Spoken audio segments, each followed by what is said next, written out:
In psychological terms, though, Pluto, Shiva, represents what is known in consciousness as the shadow self. Now, you see, in the schemata of the consciousness, we're out here. We're out here in the realm of persona, which is the word for mask. We're out here in the Hollywood drama. Right? The mask, the show of masks. And we become so identified with this extreme edge of consciousness, the fashions, what are we going to look like, appearances, and the whole 9 yards. Now, of course, a certain amount of persona we need. Otherwise, we'll be wide open to attack. You need the mask in order to conceal your real identity, to protect yourself and generally, and to operate in the world with other fellow human beings. But we have way overcompensated for it. We've put all our psychic energy into the mask. And you only have to look at the cosmetic commercials to know that it's obsessive right now. Behind that is the ego, the waking consciousness. And this little battery runs down every 12 hours or so you need to sleep. That's because it's finite and it's energy, and you need to sleep to restore its energy.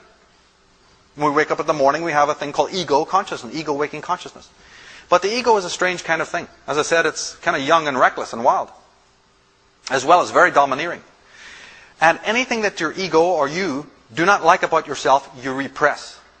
And the repressions of all the stuff that you despise about yourselves becomes what's known as the shadow personality.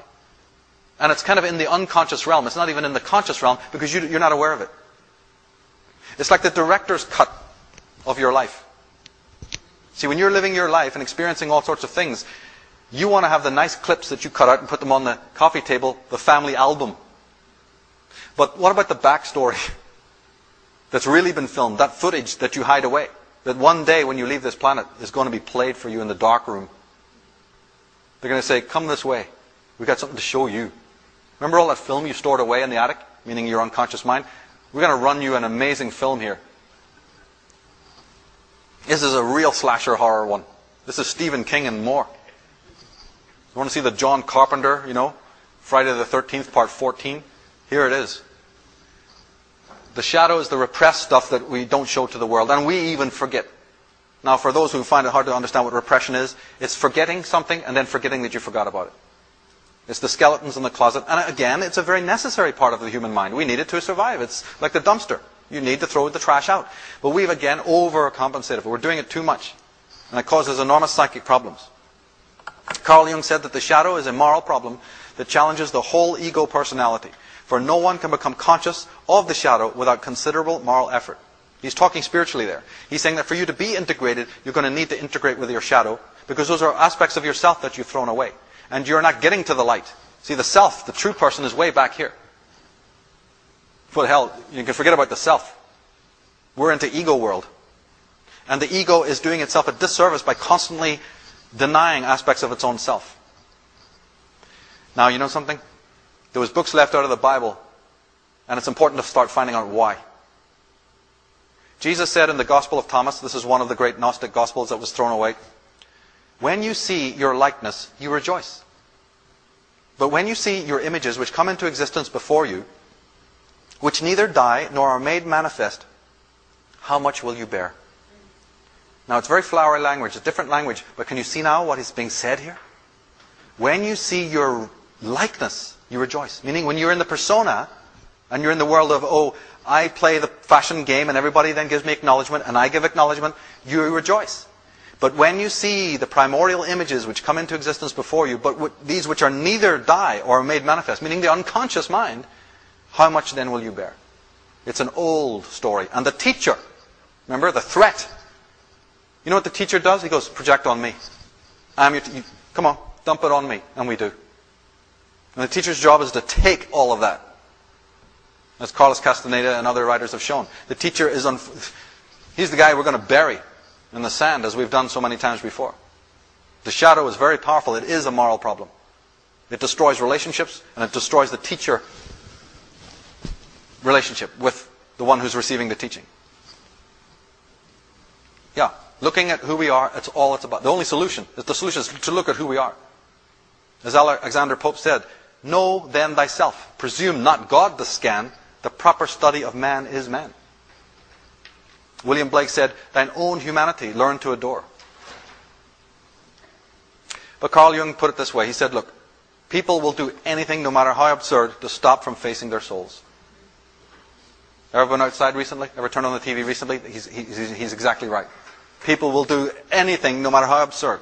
And all that carnival that you see out there and all the distraction and nonsense that this world is wall to wall full of, that's what he's talking about. I must live in the Bahamas. I must live in a one-season world. I don't want to be looking at any of that stuff. Well then, okay. But then you've just condemned the world to horrors. You're just making a person in your life, your partner or your children, the victims, the slaves to your inability to face yourself. You're now having a person fill your void and your emptiness because you're not a whole person. And now you've enslaved that wife or that husband or that child or that animal or your workmates to your own form of tyranny. Yeah, you can't call the police on it and you'll never get the court over it to prove that it's there, but it's there. And basically, repression doesn't work. There's a thing known as the return of the repressed. You can only dump so much of it before the stench starts to, come back. And as Carl Jung said in a well-known statement, he said, when an inner situation is not made conscious, it appears outside of you as fate. Ha, ha, ha. Because there's a strange contract between the unconscious energy of our minds and the world, the energy that built the world. They conspire together. They're built out of the same stuff. So behind the back of the ego, the unconscious mind, the shadow, conspires with life, with material existence, to bring in front of you the very people, the very person, the very challenges, right? To help you integrate when you won't do it of your own free will. And we call that living. All the stuff that happens around us that we often describe as difficult challenges, that's what that is. We will refuse to do the homework, so then we're going to meet it in space and time. As the Greek said, your character is your fate. Now the next statement from Carl Jung is the one that is basically the theme of the entire presentation. Very important statement, and it is the crux of all of the work that I do, and all of the work that I will continue to do in this field. This is it, because I am not a person who will leave consciousness at the door. I am fully aware of all of the other obscenities that are taking place, in the name of God, in the name of religion, and in the name of freedom and sovereignty. But you see, in my book, I will not leave consciousness at the door. And this is the reason. Carl Jung says that the gigantic catastrophes that threaten us today are not elemental happenings of a physical or biological order, but are psychic events. To a quite terrifying degree, we are threatened by wars and revolutions, which are nothing other than psychic epidemics. At any moment, several millions of human beings may be smitten with a new madness. And then we shall have another world war, or devastating revolution. Instead of being at the mercy of wild beasts, earthquakes, landslides, and inundations, modern man is battered by the elemental forces of his own psyche. It's just that the other stuff, the symptoms of this, you can take a Polaroid of it. You can catch it on film. And you can call physical police to handle it. But there is a far greater form of violence going on that we are still to educate ourselves in. And it just so happens that the most toxic and unworked people just happen to be in power. So we've just diagnosed them. They just happen to be the ones most infected by the epidemic. And they're walking loose and hoping that you'll catch it too.